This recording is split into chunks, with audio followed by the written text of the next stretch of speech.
Depuis longtemps, dans la littérature, la sexualité masculine a été mise de l'avant. Socialement, une panoplie de stéréotypes et de préjugés alimente l'image de la vie sexuelle de l'homme. Les hommes sont tous cochons. Ils baisent à gauche puis à droite. Ils sont soit des étalons ou des éjaculateurs précoces. Qu'en est-il réellement de la sexualité masculine en 2018, surtout après le mouvement MeToo? C'est ce que nous allons découvrir. Il y a quelques semaines, nous avons parlé de sexualité féminine. J'avais donc envie de parler de sexualité masculine. Je tiens à préciser que pour certaines questions, nous allons viser les hommes hétérosexuels, mais de manière générale, les questions toucheront autant les hommes homosexuels qu'hétérosexuels. Voici mes invités aujourd'hui, Annabelle Ramier, sexologue, et Isabelle Laforêt, sexologue de chez Option Sexologie. Bonjour les filles. Bonjour. Allô. On a souvent dit que l'homme était plus sexuel que sensuel. Est-ce réellement vrai, Isabelle? J'aurais tendance à te répondre que non. Non. En fait, là, je veux pas trop répéter par rapport à la chronique qu'on a faite sur la sexualité féminine. Oui. Mais il y a une partie très... Pas grave, il y en a qui l'ont pas vu. Oui, exactement. Mais il y a une partie très qui vient au niveau de l'éducation. Donc, on apprend certains stéréotypes. Donc, on va dire à l'homme, toi, tu es fort dès un très bas âge. Et ensuite, on va dire, ben toi, tu as toujours envie d'avoir des relations sexuelles et tu dois profiter de toutes les occasions possibles pour avoir des relations sexuelles. Alors que la femme, ben c'est pas ça le message qu'on envoie. On dit, toi, tu dois être douce, tu dois te préserver. Ça fait partie de la culture du viol. Donc, c'est beaucoup dans l'éducation, on envoie des messages. Et d'ailleurs, ça crée... Ça peut créer une anxiété de performance, par exemple.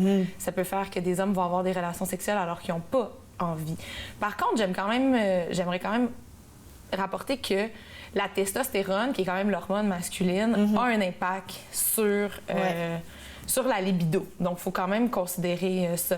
J'ai fait le lien un peu parce que j'avais des témoignages de trans, donc qui étaient nés, des hommes trans qui étaient nés dans un corps de femme et qui partageaient l'expérience d'avoir pris la testostérone et disaient « Ouh, la libido a augmenté ». Donc, je trouvais ça très intéressant de voir aussi l'influence des hormones sur le désir sexuel. Donc, il y a quand même un peu plus d'hormones de testostérone chez l'homme. Il y a plus de testostérone chez l'homme, mais c'est pas absolument certain qu'il y aura plus de désir, disons, qu'une femme. Mais ça vient jouer. Ça vient jouer. Désir. Oui. Annabelle, avais-tu quelque chose à rajouter? Oui, je voulais ajouter en fait que habituellement l'homme va être plus génital que sensuel parce que en fait effectivement la sexualité de l'homme va être générée comme elle a dit un peu avec la testostérone, donc il va avoir une réaction au niveau surtout des parties génitales et tout, tandis que la femme souvent ça va être plus au niveau de la sensualité que elle va avoir un désir grandissant de sexualité. Donc, l'homme, on va dire souvent, c'est ça que ça va être plus sexuel, qu'est-ce qui n'est pas nécessairement vrai, mais parce que j'ai souvent entendu dire, dans le fond, des hommes qui aimaient la sensualité et tout, c'est juste que on a mis comme stéréotype, dans le fond, que les hommes, c'était surtout au niveau du pénis et de l'organe génital que il y avait ils réagissaient, dans le fond, c'est ça, qu'il y avait le plaisir. Et la procréation. Et la procréation. Parce qu'il ne faut pas oublier qu'on a souvent parlé de sexualité dans un but de procréation. Donc, bien sûr, c'est pas en te touchant l'épaule, en te caressant le dos, les fesses, les oreilles, etc., que c'est pas ça comme tel qui va engendrer la vie. Donc, il y a ça aussi qui vient jouer. La sensualité, ça s'apprend aussi. C'est quelque chose qu'on doit découvrir ou qu'on peut découvrir, parce que j'aime pas mettre la pression sur les gens dans ce qu'ils doivent faire ou pas. Mais c'est quelque chose qu'on peut découvrir, mais peu importe l'identité de genre de la personne. Ah oui, effectivement. C'est sûr que l'homme va être va avoir une plus grande pression, je crois, par rapport à ça, vu qu'on a associé l'homme à la génitalité et tout. Mais je crois que quand même, ils peuvent avoir de la sensualité, découvrir la sensualité. Puis c'est bien aussi de leur rappeler aux hommes qui peuvent être sensuels, tu sais. Oui, absolument. C'est le fun, en plus. Ben oui! Quelles sont les zones érogènes chez l'homme, Isabelle? Je vais répondre la même chose que pour les femmes. Quelles sont les zones érogènes? Tout le corps. OK. Tout le corps peut être érogène. Là, par contre, si on veut parler de quelles zones sont plus sensibles, qui peuvent être plus intéressantes à stimuler au niveau des terminaisons nerveuses, etc. Mais vraiment, là, tout le corps peut être intéressant. Il y a des gens qui vont aimer, comme je disais tantôt, derrière les oreilles. Il y en a qui ça va être le coude. Bon, on sait que c'est un peu moins... Je pense qu'il est plus rare, lui, hein? Il y a des endroits qui peuvent être plus rares, mais la peau, ça peut être très agréable de toucher partout. Donc, c'est comme tel érogène. Par contre, c'est sûr qu'au niveau des organes génitaux, ça peut être les mamelons aussi, là, mais au niveau des organes génitaux, le gland est tout de même la partie la plus sensible chez l'homme. Ensuite, il y a au niveau des testicules, donc le scrotum, ça peut être très intéressant de stimuler à ce niveau-là. Et bien sûr, plusieurs hommes, pas tous les hommes, et ça n'a aucun lien avec l'orientation sexuelle, peuvent aimer qu'on stimule la prostate souvent par l'anus. Donc, il y a moyen de... Là, c'est vraiment dommage que j'ai pas les fantastiques pénis de Sex Ed Plus, comme j'avais la vulve pour la sexualité féminine.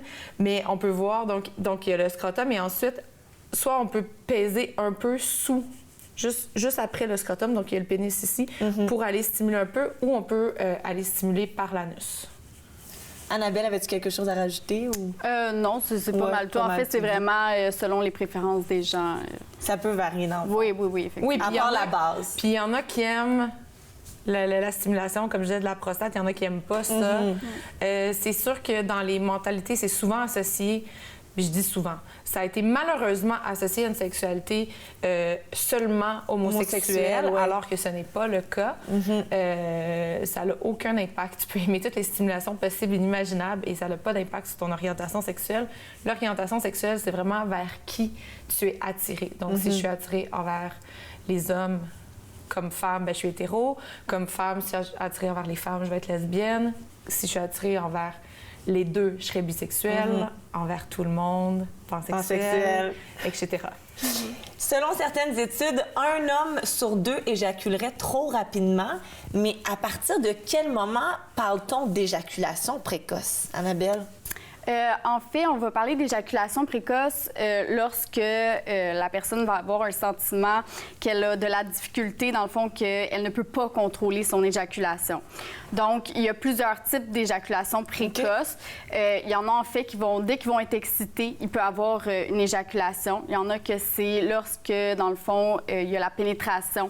Quelques secondes, voire jusqu'à 1 minute après la pénétration, il va avoir une éjaculation. Puis aussi, il y en a qui vont trouver que c'est seulement trop rapide. Puis il y en a beaucoup, en fait, qui vont penser qu'ils souffrent d'éjaculation précoce. Mais en fait, ça va seulement être parce que c'est rapide. Donc, c'est pas au moment où eux le souhaitaient. Donc, vraiment... Parfois, ça peut être leur partenaire qui trouve que l'éjaculation est trop rapide? Oui, effectivement. C'est pour ça que c'est important. Il y a plusieurs critères, dans le fond, pour que la personne ait vraiment une éjaculation précoce. Il faut que ça soit de façon répétée. Donc, il faut que ça arrive régulièrement.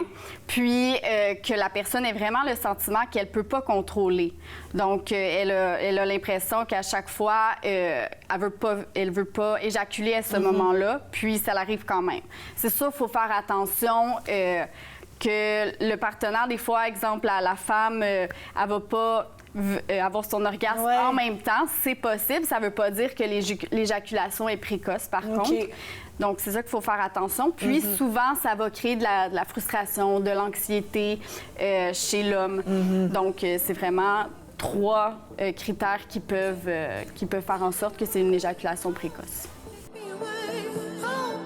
Pendant longtemps, on a martelé que les hommes avaient plus de difficultés à être fidèles dans les relations amoureuses. Est-ce que c'est un mythe ou une réalité? Spontanément, je te répondrais que c'est un mythe. Oui. En fait, c'est certain que on a éduqué les hommes en disant, comme je disais plus tôt, qu'ils devaient sauter sur toutes les occasions possibles d'avoir une relation sexuelle. Ensuite, on le sait, ça a toujours été davantage accepté. Les rois avaient le droit d'avoir des maîtresses. Ils étaient connus, j'ai pas d'exemple en tête, mais les grands rois de France avaient des maîtresses. C'était très connu. Alors que pour la femme qui doit rester pure, ne peut pas... Rester soumise. Ne peut pas se permettre d'avoir un amant. Mais dans les faits, je crois que l'infidélité, c'est un concept, ou en fait, la fidélité, c'est un contrat qu'on a entre deux personnes ou entre plusieurs personnes qui stipule, voici c'est quoi nos conditions de couple. Donc, l'infidélité, c'est de ne pas respecter ça. Donc, on n'est pas du tout dans le couple ouvert ou, tu sais, donc on a une entente. Donc, c'est un peu ça où je me dis... Il n'y a pas de lien vraiment avec le genre. Mais est-ce que les hommes ont plus de libido que les femmes? Encore là, je serais sceptique de répondre seulement que oui. Tu sais, c'est ce qu'on entend, mais c'est pas toujours la réalité. Merci. Ça fait plaisir. Annabelle l'a mentionné, ça peut être vraiment stressant même angoissant pour certains hommes d'être éjaculateurs précoces. Comment on peut retarder l'éjaculation, Isabelle? Bien, en fait, ce que j'ai le goût de dire comme message, c'est que déjà, tu parlais d'une statistique qui est quand même énorme. Je pense pas qu'un homme sur deux est éjaculateur précoce. Je pense que cette statistique-là, les gens croient qu'ils sont précoces, mais comme tu l'as si bien expliqué, je pense qu'il faut quand même plusieurs critères pour être considéré comme avoir une éjaculation précoce.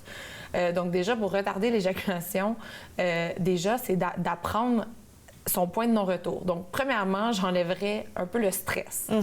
Donc déjà, si moi, je pense que je vais venir trop vite, donc je vais éjaculer trop vite, bien, les probabilités que ça arrive sont très élevées. Donc déjà, d'être plus dans une exploration. Donc, de s'enlever cette pression-là sur qu'est-ce que... faut que je dure tant de minutes ou il faut que j'accomplisse telle mission pendant la relation sexuelle. Donc déjà là, ça va aider. La respiration. C'est sûr que la respiration va aider. Il y a un mouvement très naturel qu'on appelle la double bascule réflexe. C'est le fait de respirer, tu suis ton mouvement et c'est un mouvement qui va t'aider à contrôler, dans le fond, un peu ton plaisir. Donc, à ce niveau-là, ça peut aider. Un des trucs, ce serait la masturbation. Si pendant la masturbation, j'arrive à contrôler mon éjaculation, donc je me pratique, je vais tester mon point de non-retour. Le point de non-retour, là, quand on a vraiment là, une excitation, un plateau, et là, il y a un petit moment là, où on part pour l'orgasme. Là. Donc, juste avant le pic, à la maison, vous pouvez faire le test. on sait. Il y a un petit point, là, il y a un moment donné, on fait comme, OK, si on continue... Je sais que ça va arriver. Après, l'orgasme vient et il n'y a pas moyen que je l'arrête. Donc, à ce moment-là, c'est de savoir où le point de non-retour se trouve pour pouvoir jouer avec celui-ci. Donc, de ralentir le rythme, par exemple. C'est une sexualité aussi souvent très basée sur la pénétration, pénis-vagin, donc dans une hétérosexualité. Mais même dans une relation hétérosexuelle, il y a d'autres activités possibles. Donc, on peut prendre une pause de la pénétration, toucher notre partenaire, se faire toucher, y aller avec du sexe oral ou autre. Il n'y a aucun qui est obligé, mais de varier les activités aussi. Donc, juste en prenant une pause de la pénétration, ça peut permettre à l'homme de descendre un peu dans son excitation? Absolument. OK. Puis, pour les hommes parce que parfois, il y a des situations, c'est pas vraiment le stress, c'est vraiment juste que le garçon a de la difficulté à contrôler son plaisir. Donc, si je comprends bien, ça serait vraiment juste la respiration et de se pratiquer lorsqu'on se masturbe. Là, ça, c'est des trucs de base. Là. Je ne garantis pas que ça va fonctionner pour 100% des gens. Aller consulter un sexologue et l'approche sexo-corporelle peut être très intéressante là, au niveau de l'éjaculation précoce, à mon avis. Donc, si vous faites une recherche auprès de l'OPSQ, qui est notre ordre, vous pouvez regarder pour cocher sexo-corporel dans les approches. J'ai entendu des histoires de garçons qui prenaient du Cialis pour vouloir être super performants. Et là, je parle, si moi j'ai entendu l'histoire, c'est des garçons qui sont dans mon range d'âge, donc à peu près dans la vingtaine. Est-ce que c'est une bonne idée ou non? Comme toute drogue. On a notre réponse. Bien, dans le sens que, je veux dire, Cialis, Viagra, là, peu importe la marque, là, on va être inclusif avec les marques de ce genre de pilules-là. Bon, en fait, si tu l'essayes une fois, je crois pas que ça doit avoir énormément d'impact. Par contre, le Viagra ou le Cialis, ce qu'on sait, c'est que quand on a un problème érectile, tout dépendant de la problématique, parce que des fois, il est prescrit à haute échelle, un petit peu trop à mon goût d'ailleurs. En fait, c'est que si on a un problème qui est plus de nature psychologique et on prend cette pilule-là, bien, on fait juste mettre un petit plaster en attendant, mais on règle pas le bobo. Donc, d'aller consulter, ce serait vraiment une meilleure solution. En même temps, si quelqu'un l'essaye une fois, surtout jeune, je conseillerais peut-être la couper en deux, mais en même temps, je conseille pas ça à personne, là, mais si c'était vraiment comme un peu une drogue, tu sais, si quelqu'un veut essayer, je sais pas moi, de l'ecstasy, ou je suis vraiment pas une experte en toxico, mais peu importe, du speed, tu sais, c'est sûr que tu n'essayeras pas 3-4 pilules d'une shot, puis tu peux peut-être même couper ton comprimé. Mais non, c'est pas quelque chose que je conseille. Tu recommandes, non? De toute façon, en fait, ça peut devenir aussi un cercle vicieux à la longue. Si on l'essaie une fois, là, on se dit « Ah, OK, ça a fonctionné. » J'ai été performant, je vais continuer. Exactement. Fait que ça peut vraiment devenir un cercle vicieux puis ajouter encore plus de problèmes. Donc, c'est vraiment important d'aller à la base puis d'aller chercher d'autres solutions. Puis c'est vraiment, je pense, justement, comme Isabelle a dit, la détente, c'est ça, c'est la clé. Parce que veux pas, c'est d'aller vraiment retrouver, comme de se reconnecter. Parce que c'est comme si, dans le fond, l'homme, dans ce temps-là, était un peu déconnecté, puis essayait trop de penser justement à son érection, son éjaculation, au plaisir de l'autre, à la performance. Donc, il n'est plus en connexion, dans le fond, avec son propre corps. Et Annabelle amène une crainte très importante de, justement, si j'en prends, l'effet que ça peut faire, je veux dire, ça risque de faire durer l'érection beaucoup plus longtemps qu'en temps normal, peut-être un peu plus dur. Tu sais, ça va avoir des effets positifs sur le court terme. Et là, on va se dire, hey, quelle bonne idée, je vais en prendre à chaque fois. Parce que là, mon ou ma partenaire va peut-être s'attendre aussi à ce que, ou moi, je vais mettre cette pression-là, peut-être plus, que cette personne-là a connu cette érection-là dans ce contexte-là. Donc là, je sens que je suis obligée quasiment d'en reprendre. Donc, le cercle vicieux. Oui. Aujourd'hui, on voit de plus en plus des couples hétérosexuels pratiquer la sodomie. Si je regarde dans mon entourage, il me semble que cette expérience soit plus souvent suggérée par l'homme. Est-ce que je me trompe, Annabelle? Non, je ne crois pas que tu te trompes, parce qu'effectivement, c'est souvent, moi aussi j'en entends beaucoup parler, c'est une pratique qui peut être douloureuse chez la femme si on parle de relations hétérosexuelles, parce que en fait, c'est un orifice qui est plus petit, qui est plus serré, donc les hommes peuvent essayer, ils vont trouver ça excitant. J'ai même entendu dire des fois que c'était une façon pour eux de se sentir plus dominants face à la femme. Donc, c'est vraiment quelque chose qui peut être excitant pour eux. Par contre, pour la femme, c'est ça, ça peut, dans le fond, des fois, créer des petites déchirures, des micro-déchirures, puis ça peut être quelque chose de très douloureux, surtout si c'est pas fait de la bonne façon. Donc, c'est vraiment important d'aller stimuler l'anus pour que ça le dilate un peu, d'utiliser un lubrifiant, puis d'y aller en douceur. Donc, c'est vraiment aussi là la communication va être importante, d'essayer différentes positions. Parce que souvent, ça va être fait de la mauvaise façon. C'est pour ça, je pense aussi que certaines femmes vont avoir peur de cette pratique-là. Parce que souvent, on peut se dire, bien, si on y va plus rapidement, peut-être que ça va faire moins mal. Mais non, ça peut être pire. Puis, dans le fond, ça va être des fois des mauvaises expériences que je vais avoir entendues de la part de certaines femmes. Fait que oui, souvent, ça va être plus l'homme qui va être attiré par cette pratique-là, puis qui va le proposer. Mais il y a beaucoup de femmes aussi, par contre, je veux pas enlever ça, il y a beaucoup de femmes qui peuvent apprécier ça, c'est possible de l'apprécier et tout. Il faut juste que ça soit fait, bien sûr, d'une façon qui va respecter l'autre. Mais j'aurais juste amené le fait que, justement, il y a des femmes qui apprécient énormément la pénétration anale et qui peuvent même en avoir des orgasmes. Donc, je dis pas que ça l'arrive super facilement, super souvent, que c'est hyper courant. C'est pas ce que je dis, mais ça peut arriver. Mais effectivement, le message envoyé, c'est vraiment que ça se fasse dans les règles de l'art. Donc se documenter avant. Qu'une bonne stimulation, un bon lubrifiant. Puis j'ai stimulation, là, c'est d'y aller graduellement, 1 doigt, 2 doigts, avant même de penser à insérer le pénis. Parce que, oui, effectivement. Et un homme pourrait tout aussi aimer la pénétration anale. Bien sûr. Les pratiques sont les mêmes. Hein? À partir de quel âge environ la libido commence à baisser chez l'homme? Bien, en fait, la libido ne baisse pas nécessairement. C'est qu'on remarque à partir de 30 ans qu'il y a une baisse de testostérone. OK. Par contre, ça ne veut pas dire que le désir nécessairement, lui, va diminuer. Donc, ça va dépendre nécessairement du contexte. Donc, si quelqu'un a plusieurs enfants, un travail, peu importe, qui prend beaucoup de place dans sa vie, qu'il y a une passe plus triste. Donc, ça peut affecter, tous ces facteurs-là peuvent affecter la libido, peu importe l'âge. Donc, je dirais qu'il n'y a pas nécessairement d'âge qui va faire en sorte qu'on va dire, bon, bien, tous les hommes, leur libido à partir baisse. de 40 ans, les hommes n'ont plus de libido. Non. Donc, ça va être la même chose pour les femmes un peu. Mais c'est vraiment, il y a une baisse de testostérone, effectivement, mais la baisse va se faire graduellement au cours de la vie. Super, merci. Avec l'avènement de l'Internet, on a facilement accès à la pornographie. Est-ce qu'il y a des dangers, les filles, à la pornodépendance? Isabelle? Bien, c'est sûr que oui. Là, tout d'abord, qu'est-ce qu'une dépendance? Je pense que c'est ça qui est important de voir. On sait que la porno, elle est consommée par énormément de gens. Je ne m'arrête pas aux hommes. Non, de par plus en plus de femmes aussi. De gens et de jeunes.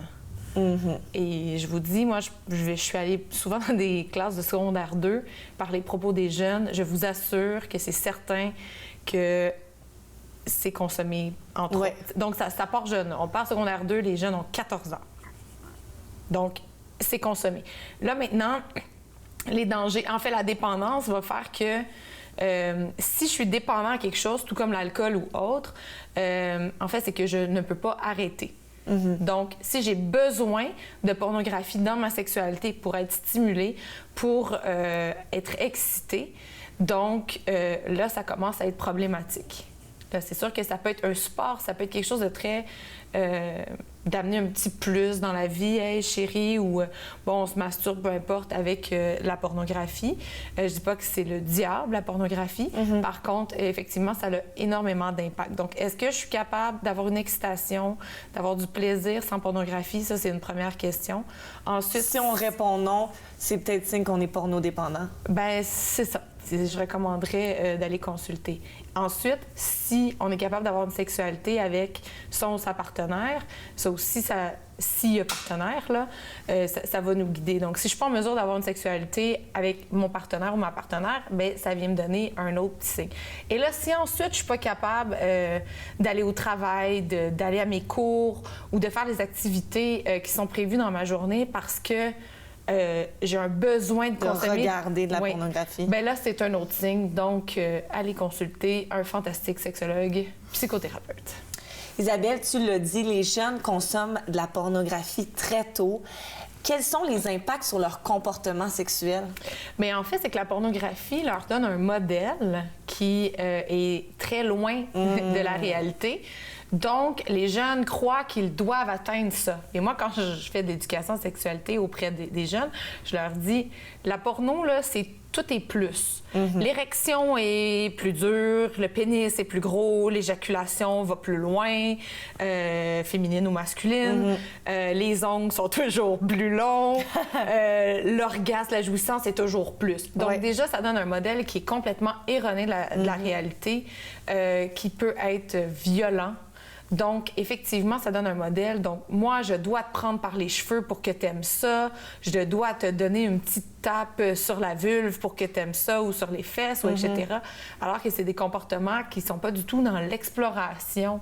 Je dis pas qu'on peut pas ajouter un petit peu de comportements plus rough, là, une fois de temps en temps, mais surtout au niveau des adolescents qui sont plutôt en expérimentation. Oui, en découverte. Oh, ça commencerait d'un peu. Donc, c'est beaucoup ce modèle-là qui vient jouer sur les comportements qui sont loin de la réalité. Je crois que ça fait que les gens aussi les jeunes doivent aimer un peu moins la sexualité à ce niveau-là. Mais... J'avais entendu dire, on parlait tantôt d'éjaculation précoce, mais j'avais entendu dire que les jeunes garçons qui regardent beaucoup de pornographie, ça fait des fois qu'ils ont de la difficulté à éjaculer lors d'une vraie relation sexuelle. Est-ce que c'est vrai?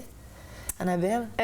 Oui. J'ai beaucoup entendu de cas comme ça, dans le fond, parce qu'ils sont habitués d'avoir une stimulation quelconque. Donc, ils sont habitués d'avoir une érection puis une éjaculation. C'est vraiment une association qu'ils ont fait. Puis, rendu, lorsqu'ils voient une femme devant eux, on dirait des fois, ils ne savent pas trop quoi faire. Puis, le plaisir n'est pas le même. Donc, ça, j'ai souvent entendu ça. Que dans le fond, les stimulations aussi sont différentes. Oui, exactement. Donc là, c'est eux qui sont en contrôle plus de la situation avec le partenaire, la partenaire. Puis la sensation n'est pas la même au niveau des organes génitaux et tout. Donc il peut avoir pas d'éjaculation du tout. Puis c'est que, dans le fond, il se retrouve face à une vraie situation réelle et non un scénario. Puis, dans ce temps-là, il peut avoir, justement, l'anxiété de performance qui va embarquer. Puis, là, de se dire, OK, est-ce que je fais des positions assez originales? Puis là, d'aller vraiment reprendre tous les côtés moins bons de la pornographie. Je dis pas, par contre, que la pornographie, en général, est mauvaise parce que effectivement, elle peut être bonne puis combler certaines personnes. Mais effectivement, lorsqu'elle est commencée tôt, c'est sûr que c'est pas la bonne façon d'éduquer la sexualité des jeunes. La pornographie là, va venir jouer sur l'excitation sexuelle. J'avais comme fait la différence entre excitation sexuelle, désir sexuel. Donc, va venir jouer vraiment sur l'excitation sexuelle, donc qui est plus physiologique. Donc, si vous regarderez la capsule sur la sexualité féminine, mais entre autres, c'est vraiment plus physiologique. Donc, l'érection, entre autres, fait partie de l'excitation sexuelle. Il peut y avoir du sang qui se gorge ailleurs, mais principalement, c'est ça. Alors que le désir va se passer plutôt au niveau de la tête, donc plus psychologique. J'ai dit que les hormones pouvaient jouer, là, bien sûr, mais la porno va venir stimuler l'excitation et non pas le désir. Quand on est avec un ou une partenaire, là, oui, l'excitation, c'est toujours intéressant, mais c'est le désir qu'on doit stimuler. Donc, on est juste dans deux registres complètement différents. Et si on est habitué à la porno tout le temps, bien, on va pas du tout être dans le désir. Il va avoir des impacts. Les filles, avant de conclure, on doit parler du mouvement MeToo. Le mouvement MeToo a vraiment ébranlé la société. De quelle manière pensez-vous que ça va changer la façon dont les hommes vont séduire? Vite, Annabelle. En fait, moi, j'ai parlé à certains hommes suite au mouvement MeToo. Puis, il y en a, en fait, que maintenant, ils ont peut-être peur d'approcher la femme, surtout dans des contextes plus de travail. Donc, ils vont avoir peur de séduire la femme au cas où que ça soit mal pris, donc mal perçu, les intentions. Il y en a beaucoup, par contre, que je crois qui ont été éveillés par rapport à cette éveillés, situation-là. exactement. Puis qui vont peut-être faire plus attention à certains commentaires qui peuvent des fois, dans leur tête, être perçus comme de la séduction, mais qui peut être vulgaire, même perçu comme du harcèlement par certaines femmes. Oui, Isabelle, toi, tu travailles pour le mouvement, Avec le mouvement Sans oui, c'est non. Oui, mais en fait, c'est sûr que je suis d'accord, il y a certaines personnes qui ne savent plus comment entrer en séduction. Je crois que ces personnes-là, malheureusement, ne savaient pas séduire avant. Donc, c'est correct de se questionner. Il y en a qui font juste se questionner et ça va.